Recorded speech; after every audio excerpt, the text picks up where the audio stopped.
Hello everyone! Today is another day. It's a blessed Sunday. It's my off day. And ito na nga, sasamahan niyo ako sa aking araw today. Charis. By the way, this is Ella's Vlogs. And ito na nga, first time kong magbiyahe talaga magbus. And umalis na ako sa bahay. Naglalakad ako papunta sa bus stop. Kasi nga medyo malayo siya. 13 minutes from sa bahay, papunta dito, maglalakad ka pa, dadaan ka pa ng entrance gate. Pero madali lang naman lakarin at maganda rin ang panahon kasi nga, papasok na yung winter. First time ko talagang mag-bus, ngayon lang talagang araw. Actually, gustong-gusto ko nang mag-bus kaso natatakot talaga ako magbiyahe na ako lang mag-isa. Kaya ito, lakas loob lang talaga, lakas loob kasi wala ako sa country ko kaya natatakot ako na magbiyahe mag-isa and hindi ko din masyadong naiintindihan yung ano nila dito kasi iba yung process sa Pilipinas kung paano ko magbiyahe, iba din dito sa process dito sa ibang bansa pag magbiyahe ka. Kaya natatakot ako.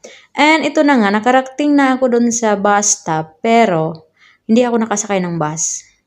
Hindi ko na hinintay yung bus. May dumaan na carlip, sumabay ako, charis. Kasi yung carlip at saka yung bus, magkapareha lang yung pamasahe. Kaya sumakay na ako dun sa carlip kasi sa bus, lilipat pa ako. And sa carlip, dediretso na ako sa mall na pupuntahan ko. And ito na nga, nandito na ako sa mall, sa MOE Mall.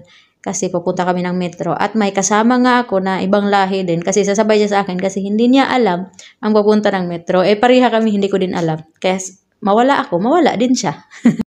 Papasok na nga kami dito talaga sa metro. And ito na nga, nandito na kami sa metro. Naghihintay na lang ng stop kung kailan dadaan. And ito na nga, nandito na ako sa metro. Nakasakay na.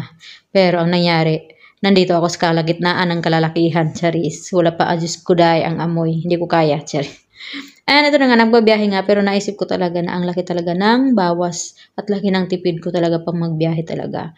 And nandito na nga ako sa pupuntahan ko. Kaso medyo malayo pa yung pupuntahan ko sa binabaan ko. Kaya kailangan kong lakarin ng ilang minuto. And basa na yung kilikili ko. Okay. Fast forward. Natapos na yung church. Natapos na yung service. Natapos na akong kumain. Natapos na ang lahat. Ito na. Naghihintay na ako ng oras. Dito talaga ako naghihintay. Kasi wala naman akong ibang pupuntahan. Kundi dito lang talaga ako nagtatambay sa church pagkatapos ng service. Kaya ito, naghihintay ako ng oras para sunduin ang sundo ko. And ito na nga, bumiyahe na ako pa uwi. Kasi nga, maaga akong umuwi ngayon kasi nung nakaraan, late na akong umuwi. Kaya maaga akong umuwi ngayon. And nagpapasundo ako ng carlip ko kasi sabi niya, tatapusin lang niya ngayon na buwan ang pagsusundo niya sa akin. Kasi next month, hindi na